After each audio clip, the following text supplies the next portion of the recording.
Sir we all welcome, हम अपने honourable commander को वेलकम करते हैं।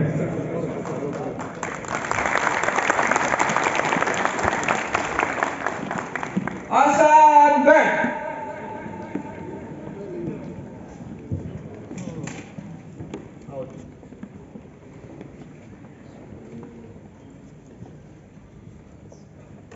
और चाहे दौरान ड्यूटी शहीद हुए, ड्यूटी से जाते हुए, ड्यूटी पे आते हुए या इस ड्यूटी को निभाते हुए, तो बहरहाल ये बड़े मकाम पे पहुंच गए हैं और ये आज भी हमारे दिलों में इनकी यादें बिल्कुल हैं और इनको बिल्कुल नहीं हम भूलते और इनको हम अपने दरमियान पाते हैं।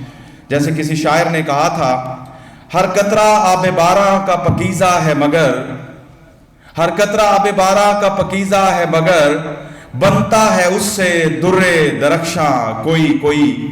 खिलते हैं फूल लाखों गुलिस्तां में क्या कमी, खिलते हैं फूल लाखों गुलिस्तां में क्या कमी, होता है मगर नाज़े गुलिस्तां कोई कोई। तो ये हमारे गुलिस्तां के नाज थे, हमें इन पे नाज है, हमें इन पे फख्र है।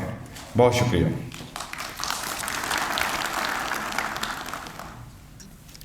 प्रोग्राम के तसलसल को आगे बढ़ाते खड़े होकर सल्यूटिंग पोजीशन पे जाएंगे। National anthem please.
तेरी रहमतों की भी हद नहीं,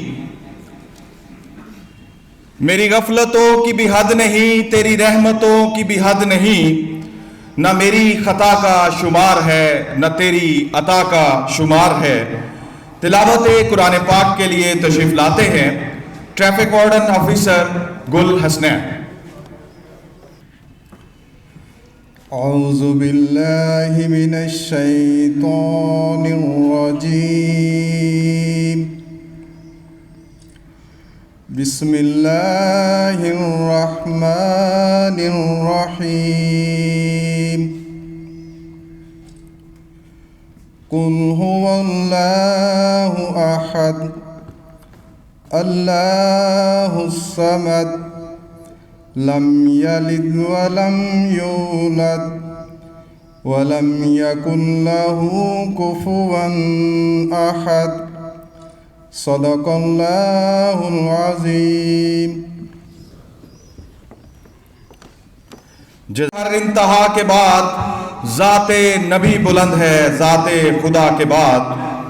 दुनिया में एहतराम के काबिल हैं जितने लोग, दुनिया में एहतराम के काबिल हैं जितने लोग, मैं सभी को मानता हूं मगर मुस्तफ़ा के बाद। नाते रसूल मकबूल के लिए तशरीफ लाते हैं traffic warden officer Mohammad Afzal Qadri. वाह क्या जूद व करम है शहे बतहा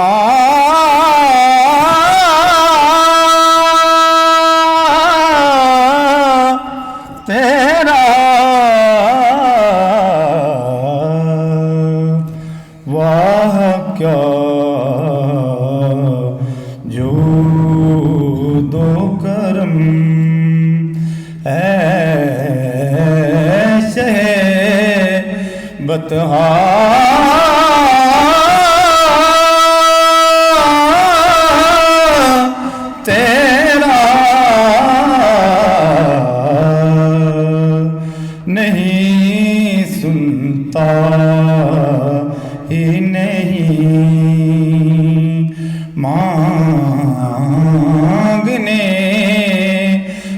वाला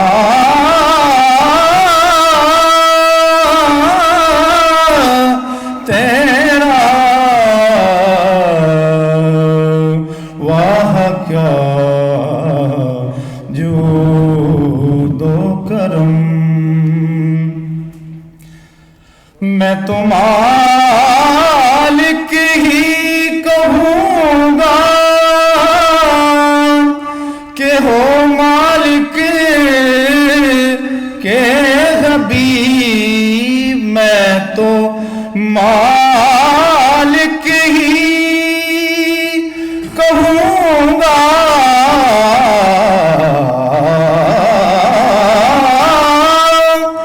कि हो मालिक के हबीब, यानी महबूब मुहिब में नहीं मेरा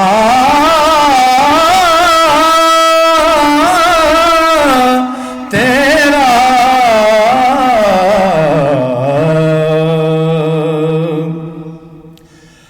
तेरे टुकड़ों पे पले गैर की ठोकर पे न डाल। तेरे टुकड़ों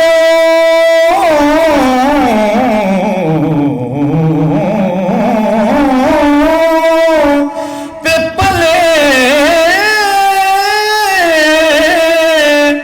गैर की ठोकर पे न डाल।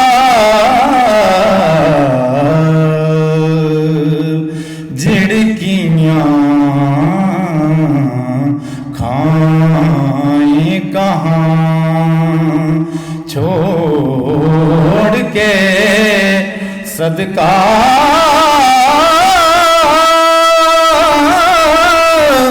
तेरा।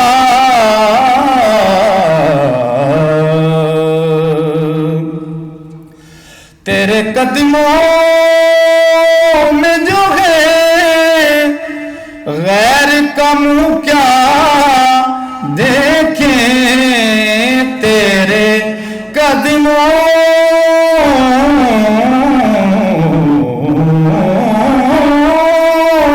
में जो है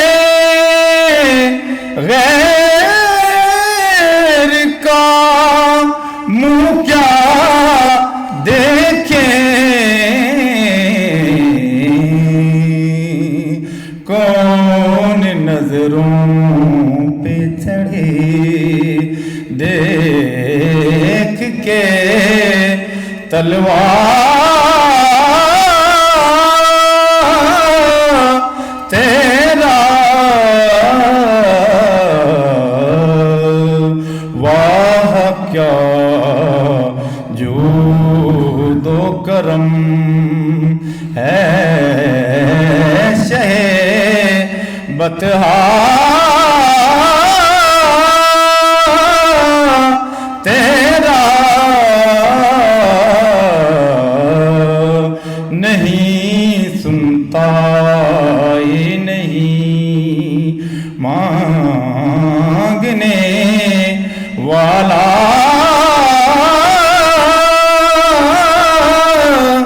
तेरा। वाह क्या जो दो करम।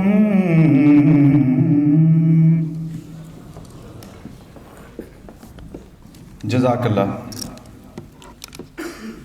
Honourable sir, city police Faisalabad ने मार्च 2007 में बीइंग अ फैमिली एक सफ़र का आगाज़ किया। इस सफ़र में हमारी बहुत सारी अचीवमेंट्स हैं, हमने बहुत सारी अचीवमेंट्स हासिल की और यह सफ़र हमारा यानी मुल्क व कौम की खिदमत का यह सफ़र जारी व सारी है। लेकिन इस सफ़र के दौरान कुछ हमारे भाई, कुछ हमारे अपने शहीद हुए और इनफैक्ट वो हमसे आगे निकल गए। चूंकि शहीद का सबसे बड़ा दर्जा होता है, शहीद का सबसे बड़ा रुतबा होता है और शहीद का सबसे बड़ा रैंक होता है। यानी मुल्क व कौम की खिदमत करते हुए इसी कौम की गाड़ियों की टक्करों से शहादत, यानी वर्दी में शहादत, यानी वर्दी में खून के निशानात के साथ मां के सामने, छोटे छोटे बच्चों के सामने जाना, यानी इस वर्दी के दौरान वफात पा जाना, तो ये एक बहुत बड़े एजाज की बात है। आज सिटी ट्रैफिक पुलिस फैसलाबाद के एजुकेशन यूनिट ने अपनी उन फैमिली जो कि हमारी फैमिलियां हैं, उनके बच्चे हमारे बच्चे हैं, वी आर अ फैमिली, तो उनकी याद में एक ट्रिब्यूट पेश किया है। जैसे ये गाजी ये तेरे पुरस्रार बंदे जिन्हें तूने बख्शा ज़ौक़े खुदाई, दोनीम उनकी ठोकर से सहरा ओ दरिया, सिमट कर पहाड़ उनकी हैबत सहराई। शहादत है मतलूब व मकसूद मोमिन, न माले गनीमत न किश्वर किशाई। आपके सामने एक प्रेजेंटेशन है बड़ी शॉर्ट सी, उसमें कुछ तस्वीर हैं और ये वो तस्वीर हैं जो आज भी हमारे दिलों में, ये हमारे अफसरान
मैं ऑनरेबल कमांडर को दावत खिताब दूंगा और उससे पहले एक शेर सर की नज़र करना चाहूँगा। जिस तरह से सर ने आके हमारे जज्बों को, हमारे मोराल को बुलंद किया, हमें थपकियाँ दी और फोर्स के इमेज को, इस वर्दी के इमेज को बहाल किया, तो इकबाल ने कहा था, निगाह बुलंद सुखन दिल नवाज जहाँ पुरसोज, निगाह बुलंद सुखन दिल नवाज जहाँ पुरसोज, यही है रखते सफर मीरे कारवां के लिए। दावत खिताब देता हूं commander of city traffic police, आपकी भरपूर तालियों में तशरीफ लाते हैं इज्जत माब जनाब मोहम्मद आसिफ सदीक साहब। Please welcome for big hand CTO Faisalabad.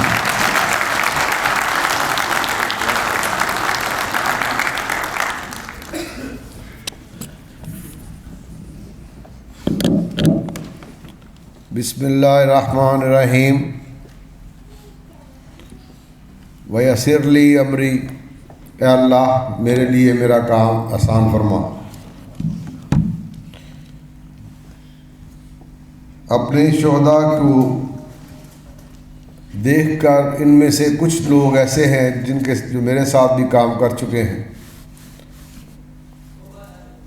जहाँ गम दिल रंजीदा हुआ है वहाँ फ़ख्र से बुलंद भी हुआ है कि ये कितने बहादुर लोग हैं और ये हम इनके वारिस हैं। जो भी हमारे शोहदा हैं हम उनके वारिस हैं। इनके लिए एक दफ़ा अलम शरीफ और 3 दफ़ा कुल शरीफ पढ़ के फातिहा के लिए रिक्वेस्ट कर रहा हूँ।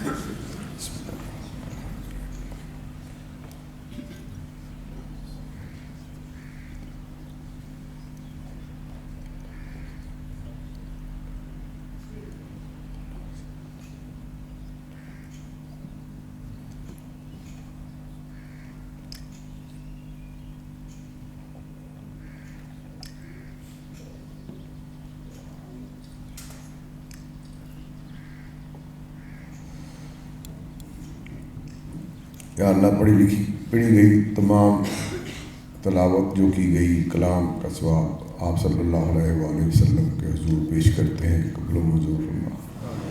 बिलखसूस अपने शहदा के उम्र को पहुँचे, आमीन सुल्लाह। कैसे हैं आप? ठीक हैं? All is good? जज्बा बुलंद है, जवान है, हिम्मत जवान है। अच्छा ये बताएं कि ये जो हमने आपसे रिक्वेस्ट की थी कि तमाम जैकेट्स पहना करें डे और नाइट में, तो यहाँ पर जैकेट्स अभी पहननी है आपने जाके या पहन कर नहीं आए या अभी भूल गए हैं? तो काइंडली तमाम को आज फिर दोबारा तंबीह किया जाता है कि डे हो या नाइट हो, आपने ये रिफ्लेक्टिंग जैकेट्स पहननी है। इसका बड़ा इम्पैक्ट होता है, आपकी प्रेजेंस दूर से नज़र आ जाती है। तो हम दूर से नज़र आने वाले, वैसे तो हमारा काम जो है छुप नहीं सकता ना, तो जो है हकीकत छुप नहीं सकती बनावट के असूलों से, कि खुशबू आ नहीं सकती कागज़ के फूलों से। तो ये जो है बनावट शनावट, तो ये और जो असल हकीकत है वो तो सामने रहती है ना, कि कोई बंदा ये नहीं प्रिटेंड कर सकता कि मैं अच्छा हूँ। अच्छा वही है जो नज़र आ जाता है, चंद चढ़े सब को नज़र आता है। तो आज हम इकट्ठे हुए हैं, मेरा ख्याल है प्रॉब्ली हमने पहले इंटरेक्ट नहीं किया, तो मैंने अपने स्टाफ को रिक्वेस्ट की थी कि हम एक दफ़ा आपस में बात कर लें।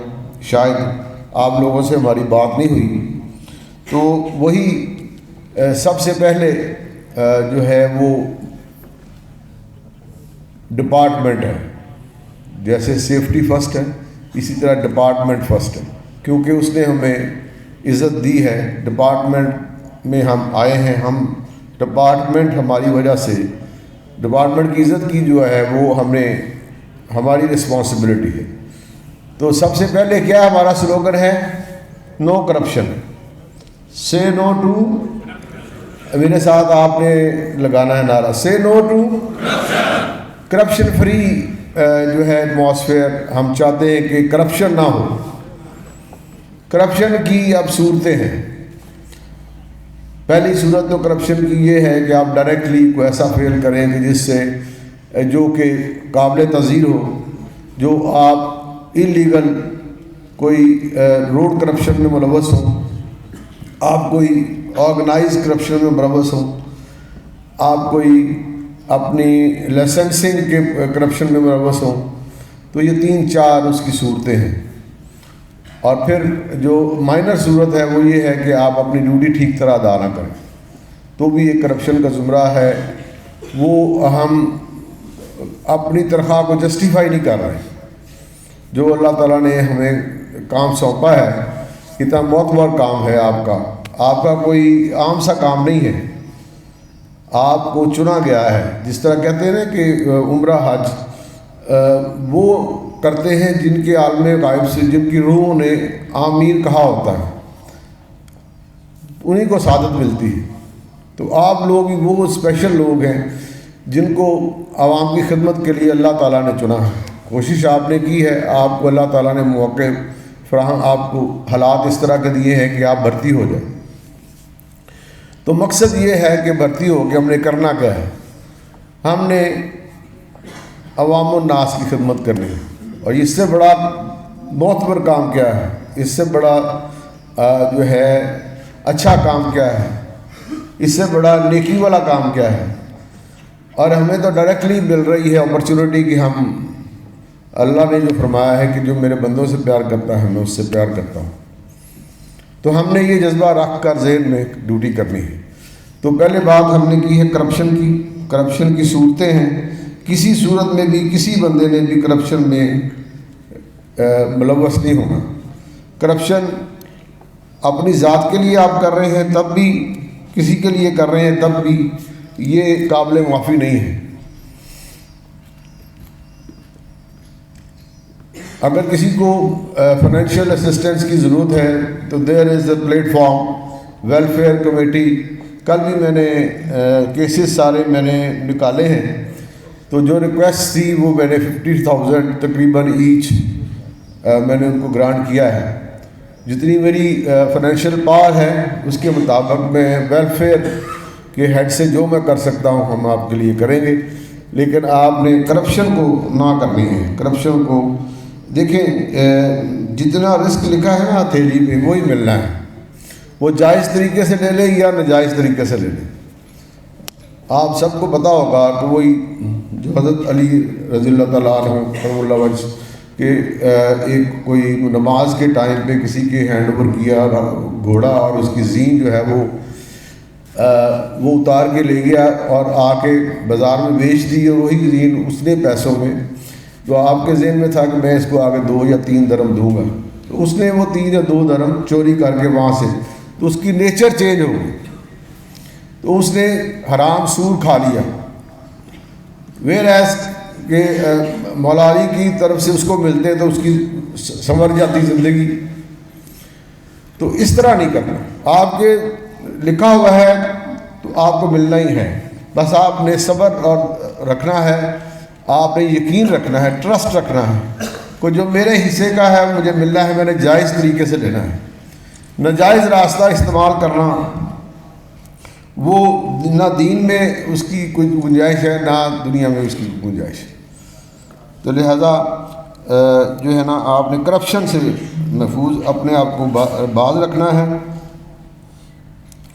और जो सबसे ज़्यादा जो शिकायत आ रही है मैडम, लाइसेंसिंग का जो नेटवर्क है उसमें फोकस करने की ज़रूरत है।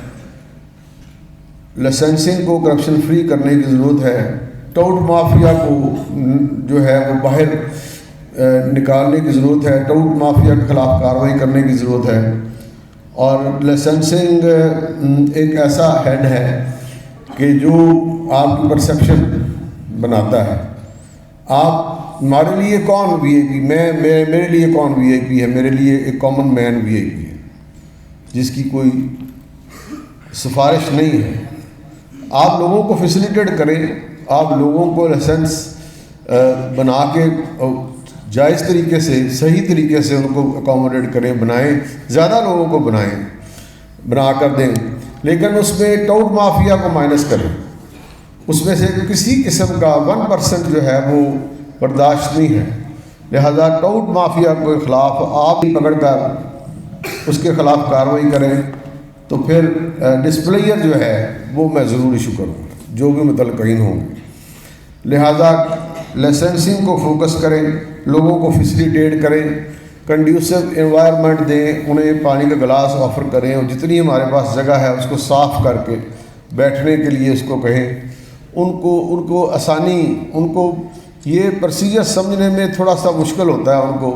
उन्हें थोड़ा सा सिंपल करें, सिंपलीफाई करके उन्हें समझाएं कि ये कोई इतनी मुश्किल बात नहीं है। प्रोसीजर बड़ा आसान है।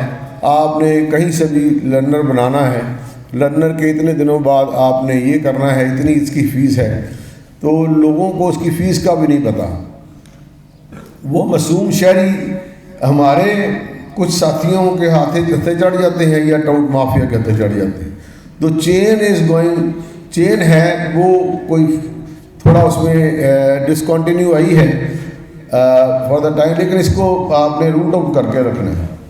तो विजिलेंस टीम को भी रिक्वेस्ट करूँगा कि इसको फोकस करें। 1-2 केस मैंने आपको रेफ़र किए हैं, तो उनको मिसाल बना देनी है। जिस तरह के खेत में नहीं ऐसे उसको लटकाया होता, इस तरह लटका देना है कि तमाम देखते रहें। देखिए, बात यह है कि इस डिपार्टमेंट की इज़्ज़त है। हम किसी बंदे को फोकस नहीं कर रहे, हम एक महकमा, एक हमारा विजन है कि हमने करप्शन फ्री ये जो है इसको रखना है। तो करप्शन फ्री इसी तरह हो सकता है कि हम जो जहाँ जहाँ पोटेंशियल है उसको हम रोक सकें, वो रास्ते हम बंद कर सकें। तो वो तभी बंद होंगे जब अकेला आदमी मैं करता जाऊंगा या मैं उसको फोकस करता जाऊंगा तो नहीं होगा। I need your support. मैं अपनी टीम से चाहूँगा कि मेरी टीम जो है वो मेरे साथ आए और हम बेहतरीन डिलीवरी कर सकें, पब्लिक के को बेहतरीन ट्रैफिक मैनेजमेंट करके उनको रोड सेफ्टी मेजर्स अडॉप्ट करके उनको अच्छी जो है वो दे सकें सहूलत, और उनके साथ इंटरेक्ट भी करें, उनको लाइसेंसिंग में फैसिलिटेट भी करें, उनको सपोर्ट भी करें, और जो उनके लिए मामलात हैं वो हल करें, जो इश्यूज़ उनके हैं वो हल करें और किसी किस्म की कोई नाजवाजी ना करें। जहाँ कहीं SOP है ट्रांसफ़र पोस्टिंग्स की, उसको बहुत ज़्यादा बिगाड़ दिया गया है, वो SOP प्रॉपरली फॉलो नहीं होती ड्यू टू सिफारशी कल्चर। तो काइंडली सिफारिश की बजाय आप SOP को देखें, जिसका जितना पीरियड है वो पूरा हो जाए या उससे पहले वो गलती करें तो फिर हम उसको चेंज करें। अपने ही साथी के इनडायरेक्टली आप खिलाफ सिफारिश करवा रहे होते हैं लेकिन अपने साथी को निकलवा रहे होते हैं। तो सबका हक है, हर बंदा रोटेशन पॉलिसी में आएगा और अपनी वो वहाँ पर काम करे। ये तो नहीं कि एक बंदा ही कर सकता है, आप सब एक जैसे हैं, एक जैसी तालीम है, एक दिन के या एक साल के भर्ती हैं और किसी में कोई कमी बेशी नहीं है। तो जब तक कि आप देखें ना, आप सब अच्छे हैं, जब तक कि आप साबित नहीं करते मैं बुरा हूँ। लिहाजा आप सिफारशी कल्चर को ना करें, SOP को फॉलो करें। SOP of transfer posting rotation policy पर अमल दरामद होना चाहिए। हमें कंपेल ना करें कि हम फिर कोई ऐसा स्टेप लें।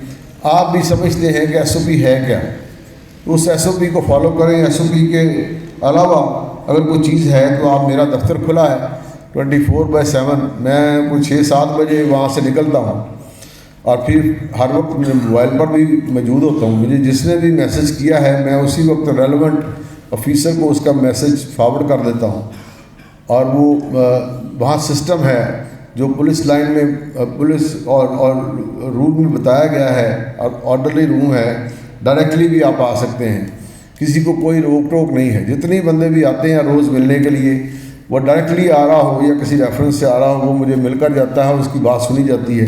ये खड़े करके नहीं, उनको बिठा के सुनी जाती है। अगर इसमें कोई किसी को हो कोई अब तो मुझे ज़रूर बताए कि मेरे साथ ये मुझे मिलने नहीं दिया गया या मुझसे मेरा मसला हल नहीं हुआ। बाकी ये जो रूटीन की कार्रवाई है वो आप सब जानते हैं कि टर्नआउट की मैं कल परसों से भी पहले से भी बात कर रहा हूँ और अभी मैं अनाउंस भी कर रहा हूँ कि टर्नआउट जो है वो बेहतर होगा। पहली चीज़ क्या होती है टर्नआउट, एम आई प्रेजेंटेबल, क्या मैं पेश करने के या पेश होने के काबिल हूँ, जिनके लिए हमें मुंतखब किया गया है। क्या मैं सड़क पर आप अकेली आपकी देखें, यू आर नॉट अलोन, आपके पीछे एक डिपार्टमेंट नज़र आ रहा है, आपका खड़ा होना आपको बताया गया है। ट्रेनिंग इसीलिए दी जाती है कि खड़ा कैसे होना है, होशियार कैसे होना है, आराम बाश वो आसान बाश कैसे होना है, सलूट कैसे करना है, कपड़े कैसे पहनने हैं। तो टर्न आउट जो है वो सबसे पहले, वैसे भी शौक़ होना चाहिए, आपकी एज है, आप यंग हैं तो बंदे को फिट नज़र आना चाहिए, टर्न आउट बेहतर होना चाहिए। तो टर्न आउट को पर फोकस करें, अपनी वर्दी ठीक रखें, बूट पॉलिश रखें, हेयर कट अपना ठीक रखें और अपने बैजेस वगैरह देख कर निकलें घर से। फिर आ जाता है पंक्चुअलिटी, इन टाइम मैनेज करें। अपनी टाइम मैनेजमेंट भी एक चीज़ है। तो टाइम मैनेजमेंट यही है कि आपने कुशन रखना है आधे घंटे का, पौने घंटे का, कि मैं घर से निकला हूँ और मेरा डिस्टेंस इतना है और मैं इतने में जाके पहुँच जाऊँगा।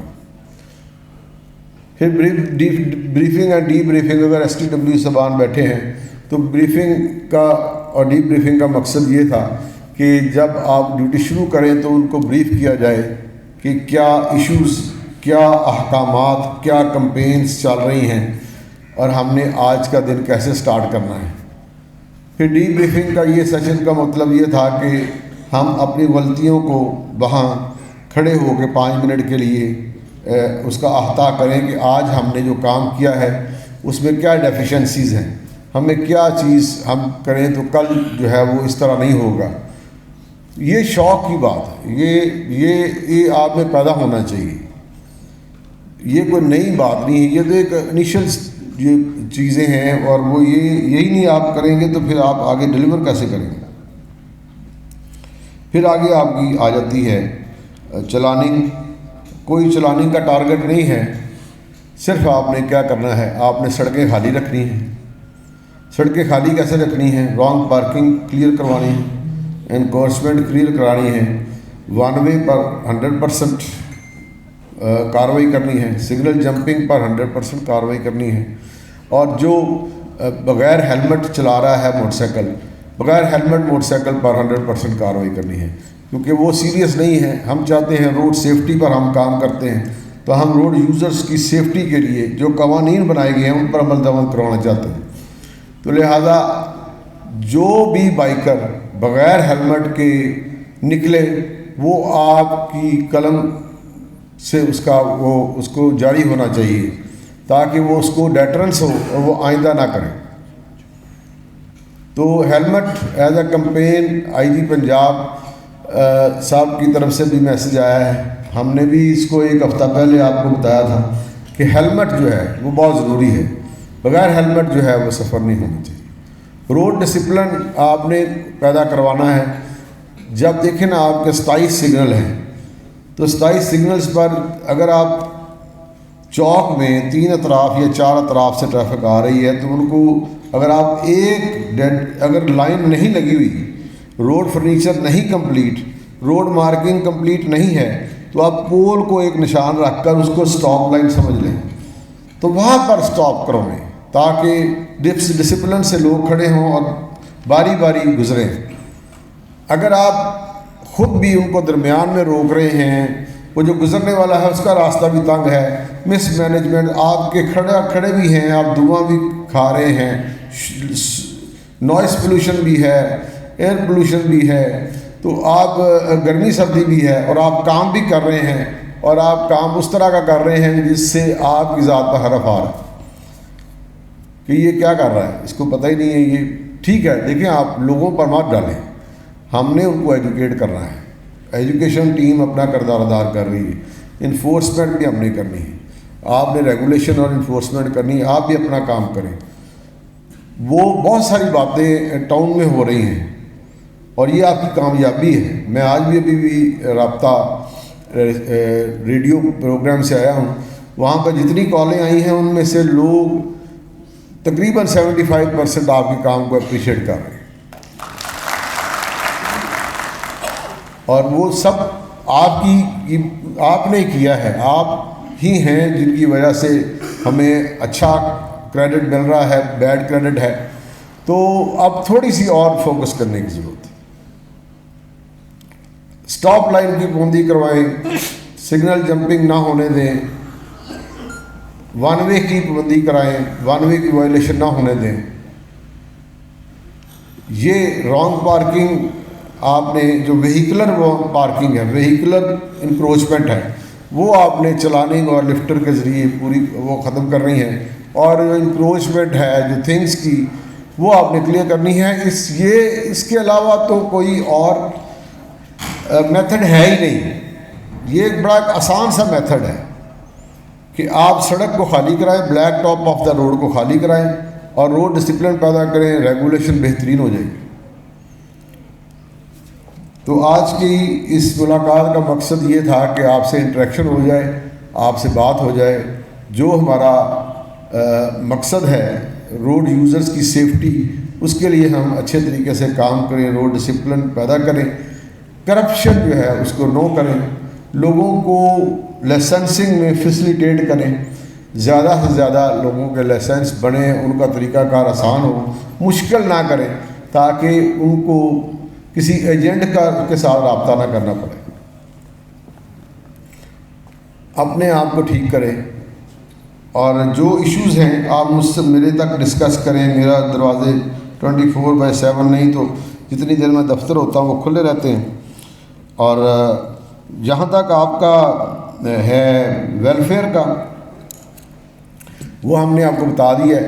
अभी हम warden of the month, warden of the week वो भी निकालने जा रहे हैं। पहले हमने वार्डन ऑफ द मंथ जो है वो हमने कर लिया हुआ कंप्लीट।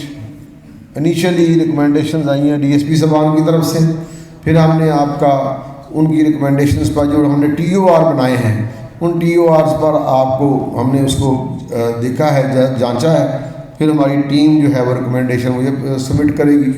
आजकल में ये अनाउंस हो जाएगा जो वार्डन ऑफ द मंथ होगा 10,000 रुपया प्लस CC3, और जो उसके साथ जो TA होगा, जो TA होगा उसका भी इसी तरह दर्जा बदर्जा 10,000, 7,000 और 5,000। फिर एक और जो है IG साहब ने कहा कि वार्डन जो है वो CC1 के लिए रिकमेंड कर। तो हर महीने हम एक वार्डन या हम STW, TW और TA और LTA में से ये 4-5 हम सेलेक्ट करके कल हमने TOR बनाए हैं, वो हम भिजवाएंगे CC2 के लिए CPO साहब को, CC1 के लिए IG साहब। तो IG साहब की ख्वाहिश है कि मुझे भिजवाएँ, इसलिए मैं कल से मेरा ऑपरेटर का आपको कह रहा है कि गुड वर्क अपना अपलोड किया करें, ताकि हम उसको वो नोटिस ले लें और उसको हम उस पर हम फैसला हमने करना होता है कि आपका गुड वर्क आपने क्या किया है वो, और फिर आपकी जो बाकी कारकर्दगी है, आपकी पंक्चुअलिटी, आपका टर्नआउट, आपका बिहेवियर, आपके ख़िलाफ़ कंप्लेंट्स, वो सारी चीज़ें लेकर फिर हम एक बंदा सेलेक्ट करेंगे हर रेंज में से, और वो IG साहब को भी CC1 के लिए भिजवाएंगे। तो ये मेरी तरफ से ये तमाम जो है आपकी गुजारिशात हैं। अगर किसी ने को बात करनी है तो जो थैंक यू सो मच कि आप सर हमारे लिए हमारे दरमियान मौजूद हैं। आप PhD स्कॉलर हैं और आप मोटिवेशनल स्पीकर हैं, आप फिजियोथेरापिस्ट हैं और आपकी बहुत सारी और अचीवमेंट्स हैं। 10 से 15 मिनट आप खिताब करेंगे जो हमारे लिए डेफिनेटली काबिल कद्र बातें होंगी, जो जिसका हमें फ़ायदा होगा। आपकी भरपूर तालियों में तशरीफ लाते हैं mister Junaid Ahmad.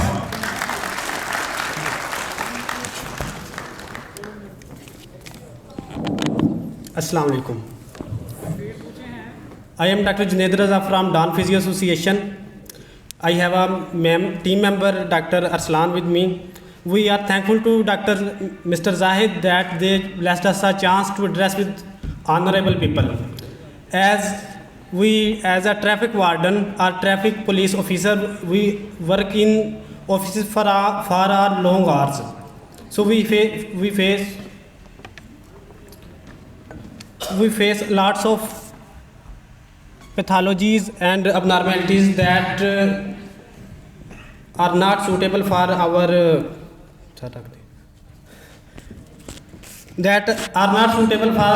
lifestyle. Today we will represent our field, the field of physical therapy, and we will address how physiotherapy can improve your lifestyle and encourage for your duties. आप बाज़ औक़ात ऑफिस में काम करते हुए बहुत सी मुश्किलात का सामना करते हैं, या ज़्यादा देर अपनी ड्यूटी पे खड़े रहने से आपको मुख्तलिफ़ पैथोलॉजीज़ का सामना करना पड़ता है, जैसा कि बैक पेन, फुट पेन और पोस्चर अबनॉर्मैलिटीज़। उससे हम अपनी फ़िज़ियोथेरेपी की टेक्निक से बताएंगे कि आप फ़िज़ियोथेरेपी के यूजेस से कैसे इन चीज़ों से बचा जा सकता है। अब मेरे टीम मेंबर डॉक्टर अरसलान आपसे एड्रेस करेंगे और डिफरेंट पैथोलॉजीज़ आपसे डिस्कस करेंगे। जज़ाकल्लाह।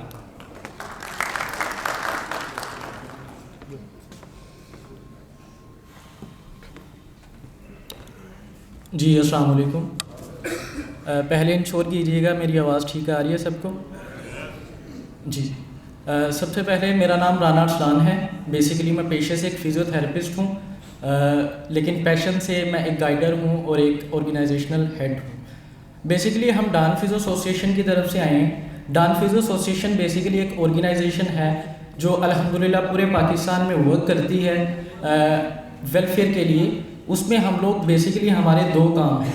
सबसे पहला काम, हम जो हमारे फिजियोथेरेपी के स्टूडेंट्स हैं या कोलीग्स हैं उनको ये फैसिलिटीज़ प्रोवाइड करते हैं ताकि वो अपना क्लिनिकल एक्सपीरियंस बढ़ाएं, अपना पेशेंट एक्सपोजर करें, अपनी कम्युनिकेशन स्किल को इम्प्रूव करें और कोशिश करें कि सोसाइटी में एक इम्पैक्ट क्रिएट करें एज अ फिजियोथेरेपिस्ट। दूसरा जो हमारा सबसे बड़ा रोल है वो ये है कि हम वेलफेयर का काम करते हैं। जो ले मैन हैं उनको फैसिलिटीज़ प्रोवाइड करते हैं। जिस तरह से आज हम लोग एक इंटरेक्टिव सेशन कर रहे हैं, बिल्कुल इसी तरह से हम लोग बाकी सिटीज़ में भी इंटरेक्टिव सेशंस करते हैं लेमैन के साथ, डिफेंसिव फील्ड्स के साथ। और हम लोग जो पेरिफेरी हैं जहाँ पे फिजियोथेरेपी की इतनी अवेयरनेस नहीं है, वहाँ पे हम लोग फ्री मेडिकल कैंप्स करते हैं ताकि जो लोग अफोर्ड नहीं कर सकते उनको हम फैसिलिटीज़ प्रोवाइड कर सकें और ताकि वो भी हेल्थ केयर का बेनिफिट ले सकें। तो बेसिकली क्या है, फिजियोथेरेपी एक ऐसी चीज़ है जो क्वालिटी ऑफ लाइफ को इम्प्रूव करने की कोशिश करती है। अब बहुत सारे ऐसे केसेस हैं, जैसे मसल्स के जितने भी केसेस हैं या जॉइंट के जितने भी केसेस हैं वो फिजियोथेरेपिस्ट ही डील कर सकता है रेदर टू MBBS या होम्योपैथिक डॉक्टर्स, क्योंकि हम लोग 5 साल में सिर्फ और सिर्फ मसल और जॉइंट्स के बारे में ही स्टडी करते हैं और हमारा डीप नॉलेज होता है इसके बारे में। अब पाकिस्तान का अलमिया ये है कि पाकिस्तान में ये बेसिकली डिग्री आई थी 2008 में और पहले यहाँ पे टेक्नीशियन होते थे, लेकिन ये फॉरेन कंट्रीज़ में वाइट कॉलर जॉब्स है और वहाँ पे इसका बहुत अच्छा स्कोप है। और एक इशू ये भी है कि पाकिस्तान में हमें नई चीज़ को अडॉप्ट करने में थोड़ी सी मुश्किलात का सामना करना पड़ता है। हमें दिक्कत होती है इस चीज़ की कि हम लोग नई चीज़ को क्यों ट्राई करें, हमारे अंदर एक हिचकिचाहट होती है। तो हम लोग इसी चीज़ को दूर करने की कोशिश करते हैं अपने फ्री मेडिकल कैंप्स में भी, इंटरेक्टिव सेशंस में भी, प्रैक्टिकल डिमॉन्स्ट्रेशंस में भी। अब दूसरा ये है कि जो फॉरेन कंट्रीज़ है वो क्यों फिजियोथेरेपी को ज़्यादा प्रमोट करती है rather than to alternative medicine जिस तरह से हम लोग खाते हैं। अब जो भी मेडिसिन हम लोग खाते हैं उसमें होता क्या है कि हमें कम्बिनेशन बना के दिया जाता है मेडिसिन का। मिसाल के तौर पे अगर आपको कोई लीवर का मसला है तो आपको साथ में स्टमक की पिल्स भी दी जाती हैं ताकि आपके जो मेजर ऑर्गन्स हैं वो इफ़ेक्ट ना हो। लेकिन सबके साइड इफ़ेक्ट्स होते हैं क्योंकि सारे केमिकल्स हैं वो हमारी ब्लड स्ट्रीम में डायरेक्टली एब्जॉर्ब होते हैं।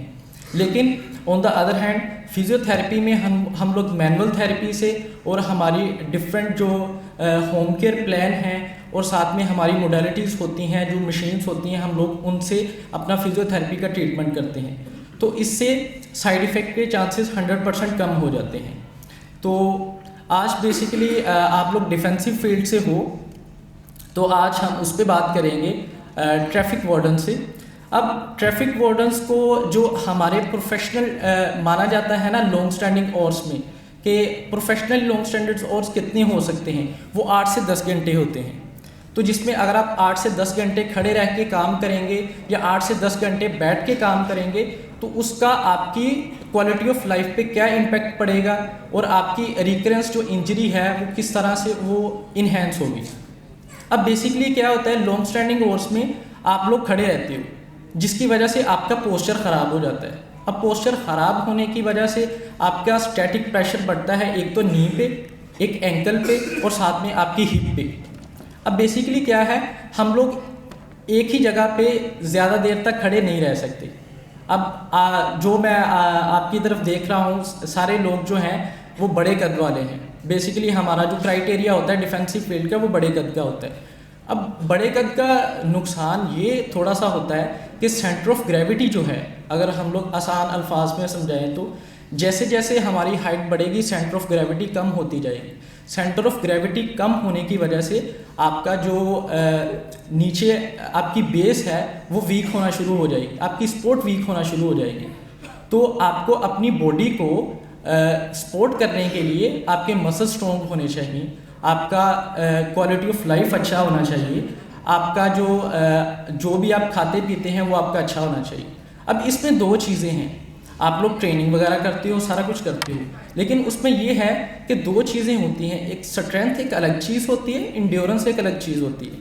अब मैं आपको एक छोटी सी एग्जांपल दूँ स्ट्रेंथ और इंड्योरेंस के हिसाब से।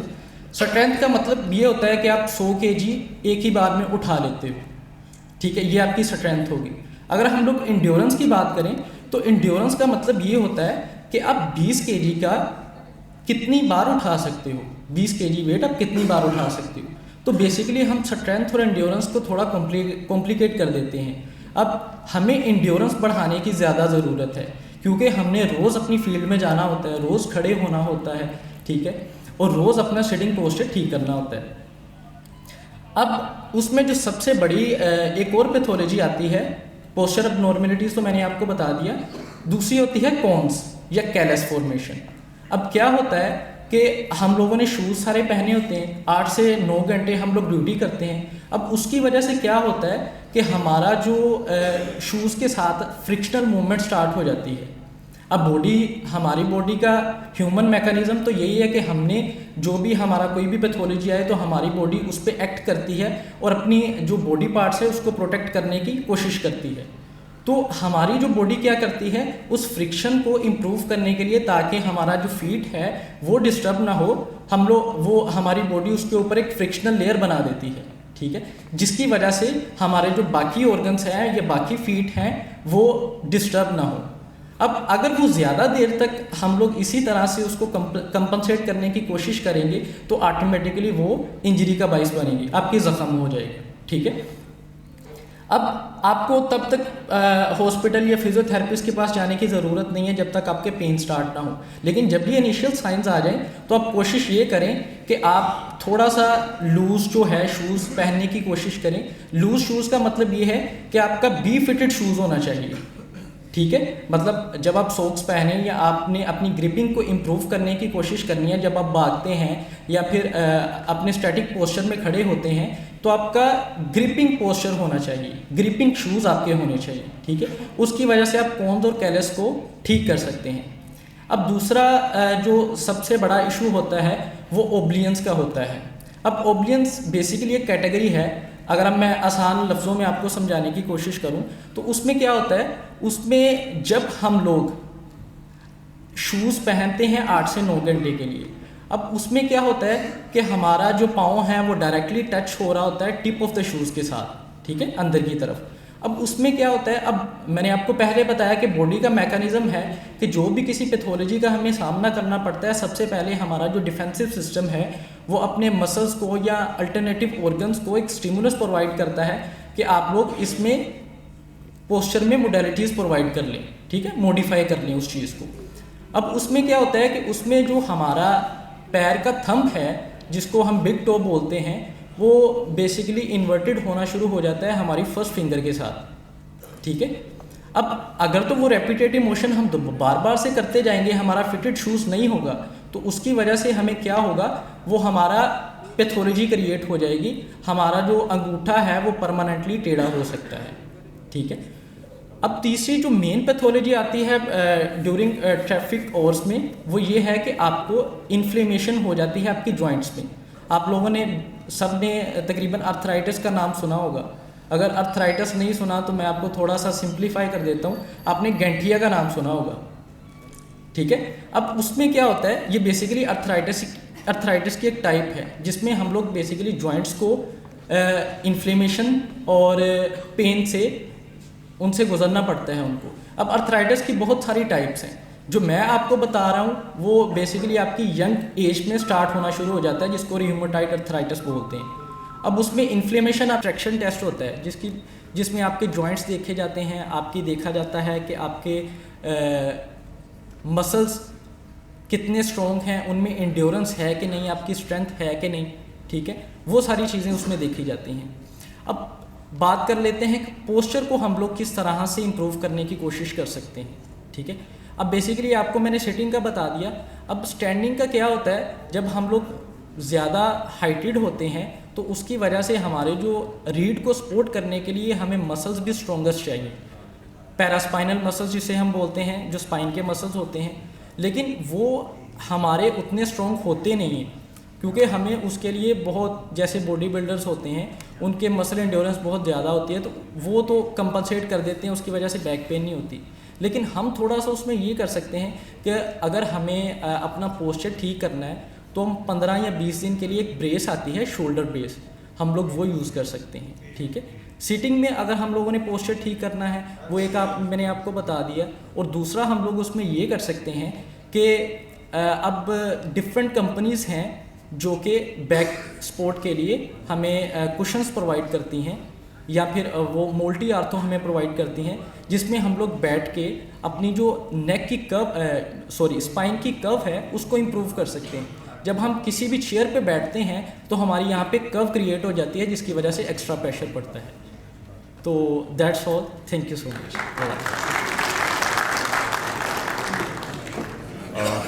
Thank you so much sir, आपने हमें इतना टाइम दिया और हमारे लिए इतनी अच्छी मुफीद बातें हम तक पहुंची। अपने सेशन को इख्तिताम की तरफ लेके जाते हैं as per the direction of honourable CTO साहब। एट दी एंड हम लगाएंगे एक नारा अपने देश के लिए, अपनी धरती माँ के लिए, फिर अपनी इस वर्दी के लिए, और आखिर में जिन लोगों को इनामात मिले हैं और वो ग्रुप फ़ोटो लेंगे जनाब CTO साहब के साथ। आप लोग तैयार हैं जी? पाकिस्तान का नारा लगना है और शेर दिल जवानों ने लगाना है।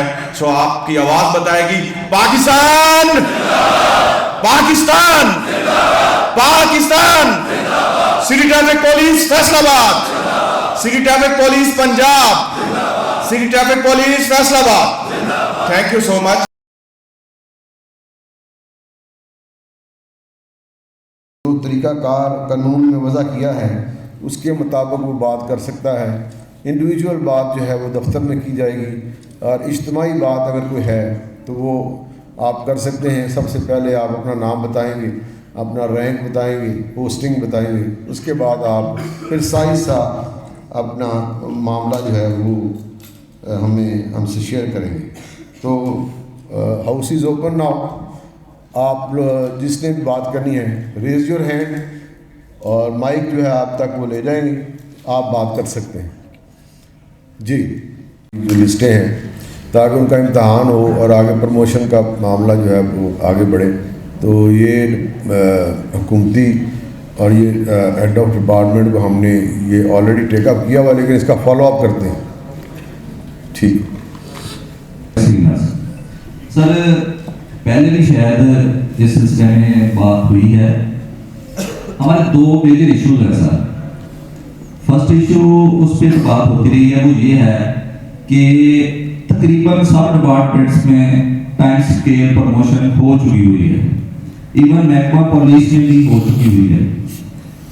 उसमें सिर्फ रह गया तो वो ट्रैफिक वार्ड। तो मैं सर सिर्फ ये कहना चाहता हूँ कि उस सिलसिले में कोई लायामल बनाया जाए, आला अफसरान को बताया जाए और उस पर कोई लेटर्स इशू किए जाए सर, फॉरवर्ड किए जाए। नोट कर लिया, लाहौर वालों ने ऑलरेडी टेकअप किया हुआ है। तो PA साहब को मैंने बुलाया, तो इसको टाइम स्केल का मेरा ख्याल है कि पिछले दिनों मैंने कहीं पढ़ा या सुना है कि टाइम स्केल का वो शायद या तो पहले उन्होंने डॉर्मेंट किया था, उसके बाद अभी डिसीजन के लिए पेंडिंग है। लेकिन ये हम अपनी तरफ से भी इसको केस बनाकर भिजवाते हैं कि ये इतने लोग हैं जो कि टाइम स्केल प्रमोशन जो नेक्स्ट के लिए सीट ना होने की वजह से इनको जो है वो दिया जाए। ठीक है जी सर। एक कहावत है कि माँ भी बच्चे को उस वक्त तक दूध नहीं देती जब तक बच्चा रोएगा। तो ये बात बताने का मकसद ये है कि sir motorway police, Islamabad traffic police और KP के ट्रैफिक पुलिस, वहाँ पर कोई फार्मूला है 10-12-22 का, जिसके तहत उनको जो सालाना चालान करते हैं उसमें रेशो के हिसाब से वो मिलता है, जिससे वो अफसरान को भी मिलता है हिस्सा, और बाकी को महकमे की गाड़ियाँ या कोई वो अपना सामान परचेज करना है या अखराजात करने हैं तो उस मद से उनको मिलता है। तो सर मैं चाहता हूँ कि इस सिलसिले में कोई बात जो है जी आपने वैलिड पॉइंट उठाया। ये ऑलरेडी इस पर काफ़ी बात हो चुकी है और ये कैबिनेट में पेंडिंग है। कैबिनेट बल्कि कैबिनेट ने भी अप्रूव कर दिया हुआ है। ये समवेयर वहाँ पर कोई इसकी जो है ना वो इशू नहीं अभी हुए। इस पर हमने 20% इंसेंटिव जो है वो हमने रिकमेंड करवाया था लाहौर से मुंतज़र मेहंदी साहब के दौर में। तो वो उसको हम मेरा ख्याल मौजूदा IG साहब जो हैं ज़्यादा कंसर्न है, इनके नोटिस में लाते हैं। तो लाहौर भी बात करते हैं सभी जॉइंटली ताकि ये हो जाए। और अभी जो आपकी गाड़ियों का मसला था वो हल हो गया है। कुछ दिनों में नई कल्टस जो हैं वो आ रही हैं। मेरे कल MTO ने बताया कि कुछ कल्टस जो हैं वो नहीं आ रही हैं, कुछ डबल कैबन आ रहे हैं, कुछ सिंगल कैबन आ रहे हैं। तो पहले कल्टस आएंगी वो हम देंगे शहर में, और पुराने वाली जो है वो सदर में।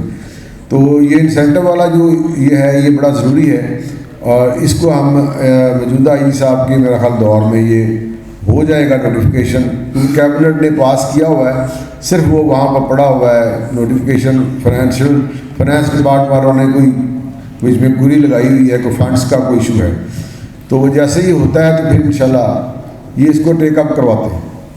लास्ट बार में भी सर मैंने आपसे रिक्वेस्ट की थी कि जो आउट डिस्ट्रिक्ट से यहाँ पे चिन्योट से जाम से ऑक्टोबर टेस्टिंग से सर यहाँ पे ड्यूटी करने के लिए आते हैं लोग, तो सर यहाँ पे 16 साल हो गए हैं, तो तकरीबन ये 1 करोड़ आबादी का शहर है, लेकिन हमारे पास इधर छत नहीं है राज रहने के लिए।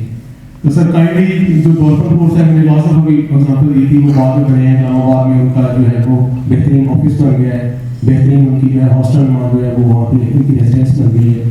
तो sir city traffic police Faisalabad के लिए भी सर आप सन ऑफ साइल है, मुझे पता है सर आप इधर से ही बिलोंग करते हैं, इधर से ही आपका एकेडमिक्स है, तो सर हमेशा आपका नाम जो है वो हमेशा याद रखा जाएगा अगर आप सर इन लोगों को अच्छा फराहम कर रहे हैं कि ये सेकंड ड्यूटी करें।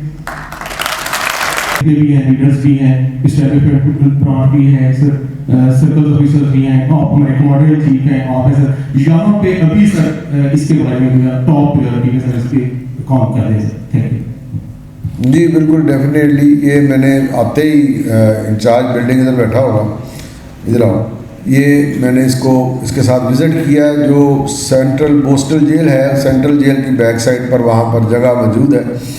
हमने उसका वो जो इनिशियल जो है वो पुलिस लाइन के लिए उसको वर्बली जो है वो हो चुका है, उसका अभी रिटर्न उसका बाकी है, तो उसके लिए हमने टेकअप किया हुआ। जैसे ही हमारी यहाँ से चली जाती है अप्रूवल, तो फिर उसका बाकायदा जो प्रोसीजर है वो आगे वो उसको कंप्लीट करवाया जाएगा।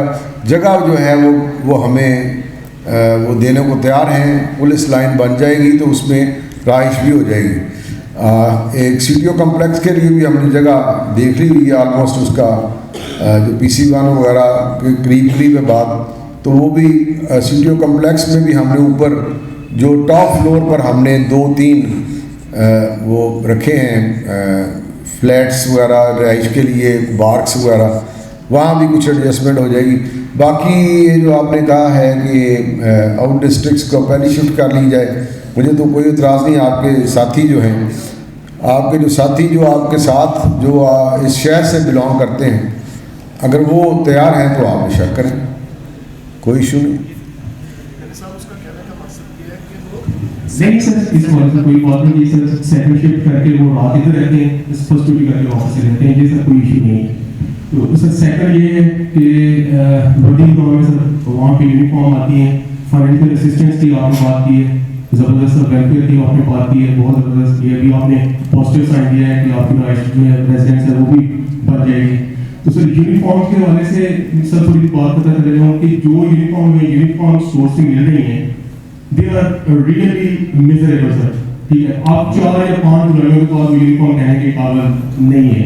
तो यहाँ पे जितने भी लोग बैठे हुए हैं तकरीबन जो है वो प्राइवेट यूनिफॉर्म सिलवाते, अब प्राइवेट तकरीबन जो है वो टेलर जो है वो 4,000 रुपया चार्ज करता है। तो इस वाले से सर आप कोई फॉर्मेशन प्रपोजल बना के देखें या खुद से कोई एक्शन लें, हमें बेहतरीन यूनिफॉर्म जो हमारी टीम बनती है साथ में वो दी जाए। जी डेफिनेट ये पहले देखना पड़ेगा। ये सेंट्रल परचेज़ है, अगर CPO से परचेज़ होके आया है कपड़ा तो वहाँ लिखा जा सकता है कि कपड़े की क्वालिटी को बेहतर किया जाए। अगर हमने को परचेज़ करना है तो हम डेफिनेटली अच्छा परचेज़ करेंगे। और इसको जो आपके सालाना 2 या 3 आपके यूनिफॉर्म है वो इंश्योर करते हैं कि आपको मिले। और जो चूँकि पुलिस रूल में और ये SOP भी है कि आपने सरकारी दर्जी से सिलवाने हैं, तो वो जब से मैं भर्ती हुआ हूँ तब भी सरकारी दर्जी वो उसी तरह का सीता है। तो 1988 में मैं इंस्पेक्टर भर्ती हुआ हूँ तो मैं भी उसी, तो अब तक अपनी सिलवाता है, लेकिन ये करते हैं इस पर, तो ये बेहतरी जितनी बेहतरी हो सके जी जी और भी साथी लेडी साइड से चले, थैंक यू वेरी मच। इस उम्मीद के साथ कि हम जो है वन यूनिट होके काम करेंगे, हम अपनी ज़ात की नफ़ी करके काम करेंगे, हम पब्लिक की सेफ्टी को प्रायोरिटी पर रखकर काम करेंगे, पब्लिक को फैसिलिटेट करने के लिए अपना तन मन जन लगा देंगे। ये जिस तरह के हमारे शोहदा ने रकम किए हैं उसी तरह हम भी काम करेंगे और अच्छे जज्बे से। और ये मैं आपको इंश्योर करता हूँ कि आपकी जो वेलफेयर है वो पूरी की जाएगी। आपको कोई अगर कोई लॉन्ग ड्यूटी पर जाना पड़ता है, कोई खाने का इशू है, वो आपको खाना भी दिया जाएगा। आपका कोई फाइनेंशियल असिस्टेंस है वो भी दी जाएगी। छुट्टियाँ किसी को पेश नहीं होना पड़ता, छुट्टी आपको मिल जाती है। और लाहौर में एनुअल 10 छुट्टियाँ हैं सालाना। हमने वहाँ पे शुरू किया था कैप्टन लियाकत साहब ने, तो मैंने भी इनको कल कहा कि आप भी DSP साहबान के रीडर्स को भिजवाएँ कि 10 छुट्टियाँ जो हैं हर बंदा एनुअल लीव जो है वो आपने मंथ बताना है कि इस महीने में मुझे 10 छुट्टियाँ चाहिए। वो फिर उस हिसाब से वो लिस्ट बन जाएगी, वो ऑटोमेटिकली आपका नंबर आएगा तो आप 10 छुट्टियों पे चले जाएंगे। तो आपने चले जी, थैंक यू वेरी मच। नारा कौन लगवाएगा? इस्माइल नारा लगवाए।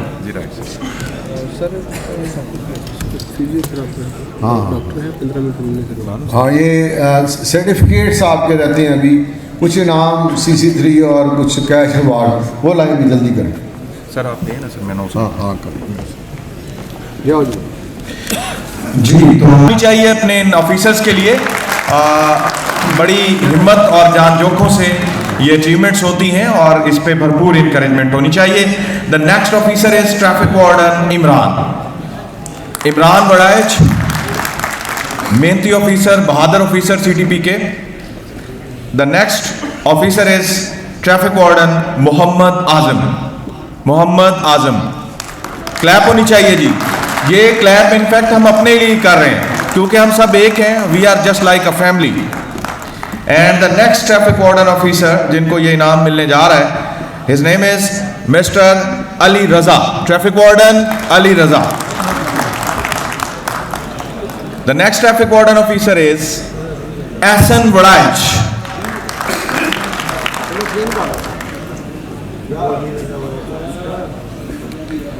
And the next officer is traffic warden Mohammad Asif. Clap की आवाज नहीं आई जी। Please put together your hands. And the next officer is traffic warden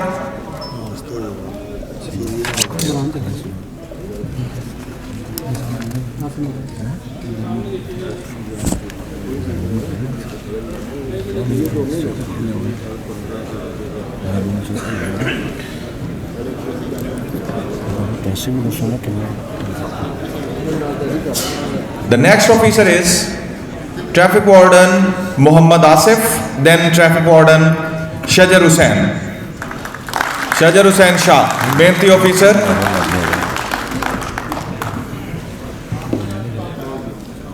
traffic warden Mohammad Iqbal.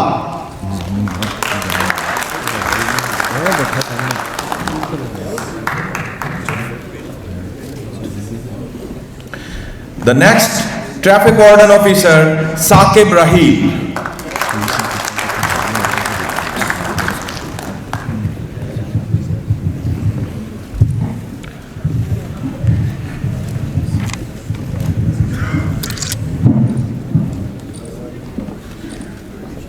Traffic warden officer Muhammad Imran Adris.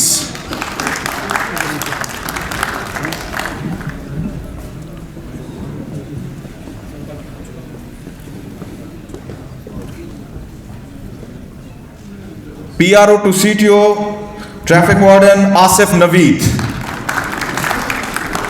Department के image को बेहतर सतह पे present करना, शब रोज मेहनत, 24/7 ड्यूटी। आसिफ के लिए बहुत सी क्लैप होनी चाहिए जी। The next traffic warden officer is Riyaz Anjum, IT expert, competent officer, traffic warden Riyaz Anjum. Traffic warden Ifazullah, education unit से थिंक सो, IT से इफाजुल्लाह, IT से क्लैप होनी चाहिए जी फाज भाई के लिए। एंड जो अगला नाम मैं पुकारने जा रहा हूं तो एक जिंदा दिल जो है वो हमारे ऑफिसर हैं मोहम्मद अली निज़ामी, डाटा एंट्री ऑपरेटर, बहुत मेहनती, बहुत कंपिटेंट, IT ब्रांच में सर्व करते हैं। अली भाई के लिए बहुत सी तालियां होनी चाहिए।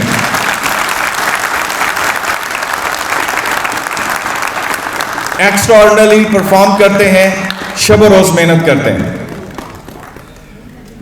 Traffic assistant Ahmed Raza, the next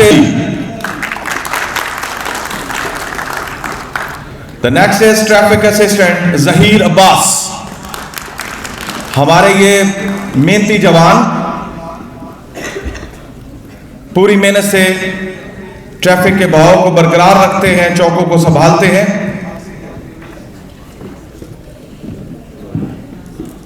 traffic assistant Mohammad Sanaullah.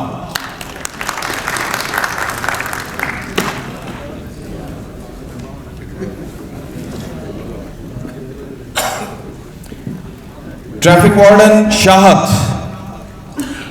साहब, तालियां होनी चाहिए जी शाहिद रजा साहब के लिए, मेहनती ऑफिसर है।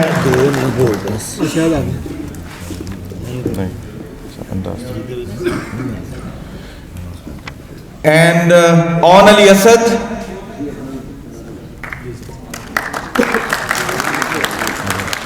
ये साजिद अभी साहब नहीं। और सर आखिर पे लास्ट वन, जैसे कि आपने कहा कि किसी भी अच्छी एक्टिविटी पे इनाम होना चाहिए, हमारे लिए सर ऑनर का बायस है। जिस तरह घर में कोई बंदा, कोई बच्चा कोई अचीवमेंट करता है तो सारे घर के लिए वो ऑनर होता है। इसी तरह सर हम ट्रैफिक वार्डन के लिए एक ऑनर है कि जो हमारे PRO थे सर इस्माइल साहब, वो एक मीटिंग में गए आपके साथ, CPO साहब की मीटिंग अटेंड करने के लिए, और उनकी कारकर्दगी की बिना पे उनको सिटी पुलिस फैसलाबाद का सर PRO सेलेक्ट किया गया था। तो sir last one Mohammad Ismail sir, इनके लिए स्पेशल ऑनर भी बनता है कि ये हम सब के लिए एक ऑनर का बायस है।